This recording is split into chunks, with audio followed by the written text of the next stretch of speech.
I wanted to do a video today about kind of patterns of behavior that is coming to me that is formed through many lifetimes of slavery. And by slavery, I mean I was a slave in one life, a black man from the islands, Dominican Republic. But as a woman under patriarchy, we were slaves. And it doesn't even matter if you were a wealthy woman, you were still a slave because you were often had to make an arranged marriage. You sometimes had to go to another country, leave everything behind, and be under the jurisdiction of could be a very wealthy, evil man.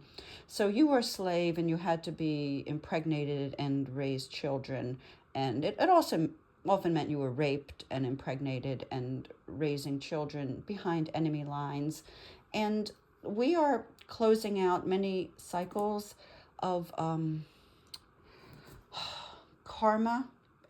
Pisces is in the anorectic degree, 29th degree of Neptune. We just went direct in Neptune, also in Saturn.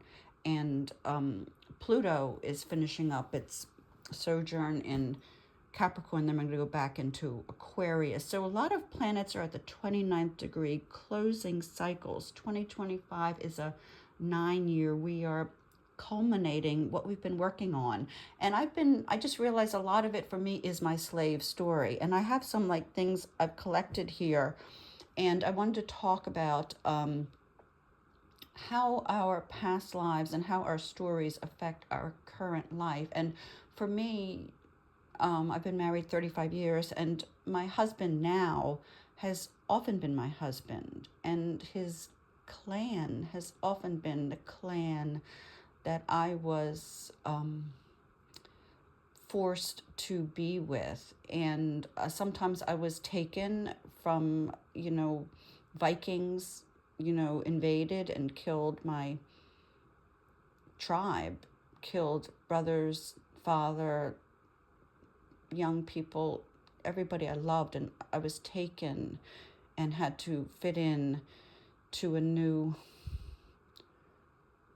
living environment, but I had PTSD, of course, from witnessing the violence. And this is our humanity. This is where we've been. This is where, under patriarchy, where women have been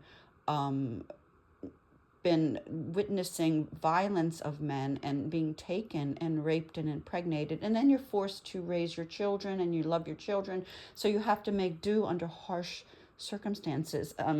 So some of the things, and I often reincarnate with my husband's clan. So of course, when I married into this family 35 years ago, I had a lot of sense of dislocation, inferiority. I didn't know how to do things. There was always something wrong with me. And I was a writer, and that's the one thing I wanted to talk about is being a writer, kind of writing things in secret. And this is one of my journals, and so many things to just record everything, all my thoughts. And I always have done that since I was 15. I've been keeping a journal.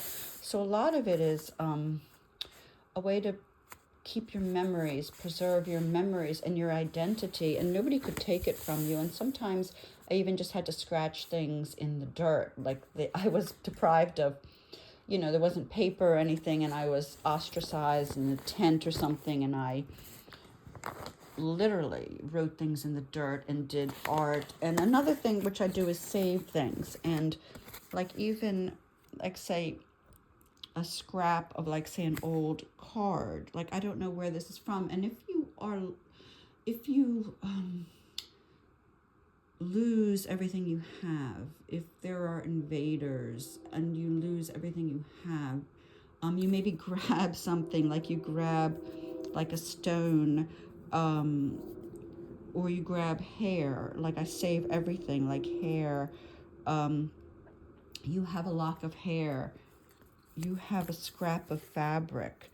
Somebody gave that to you, and now they're gone. So you hold on to that fabric. I literally save, I don't say trash, but I will save sometimes used cartons of things. I don't even know where I get the things sometimes. And of course, it's called hoarding. It's called hoarding, but it's psychologically, like if you know anybody that you would call a hoarder or a collector, they've been dislocated so many times,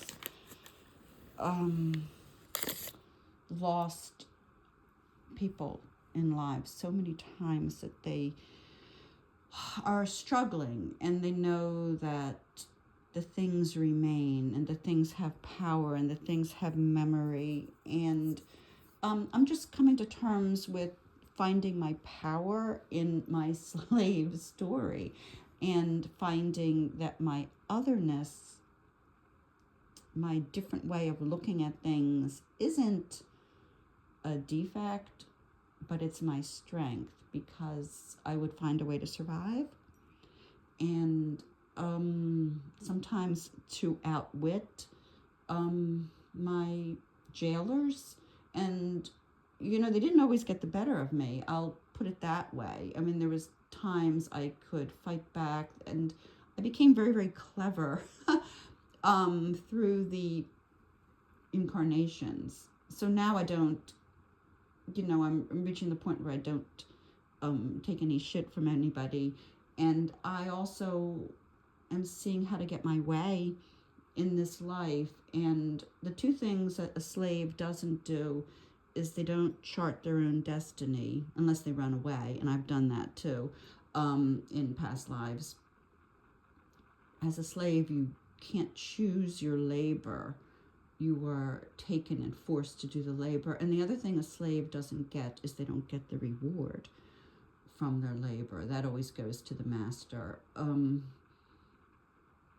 So this life, I see the threads, and my guides are saying, yes, you're catching on, that I choose my destiny, which is to be a writer. And I was always so ashamed of saying it to the clan, that I was a writer, because that was, and I wasn't making money from it. I'm going to make money from my writing. I'm going to make a lot of money from my writing.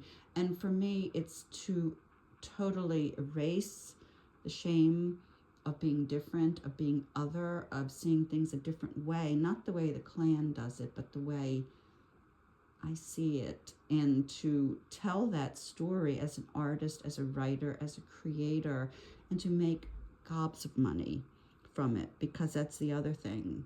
The slave doesn't get money from the labor. I will get a lot of money from the labor. So everybody now is finding out their stories, where they've been, and what their karmic journey is. And not everybody pays attention. Not everybody is learning from the signs and symbols and the stories of where they've been. But that's the thing, when you are a slave, when you are taken, when you are oppressed, you have to be smart. You have to be smart. You have to be able to survive, thrive, be in the head of your oppressor, understand their rules. See, they never have to understand your rules. You have to understand their rules and beat them at their own game. You have to play their game, act like you're not playing their game, be playing your own game, and keep that all on the down low.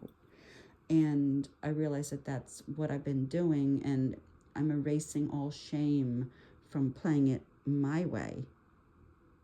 I'm playing it my way. I'm playing it to win. I'm playing it for the big bucks. I'm playing it to complete the mission that I set when I was incarnated in this life, to come to terms with my mission of from slave to queen. From slave to queen is my mission in this life.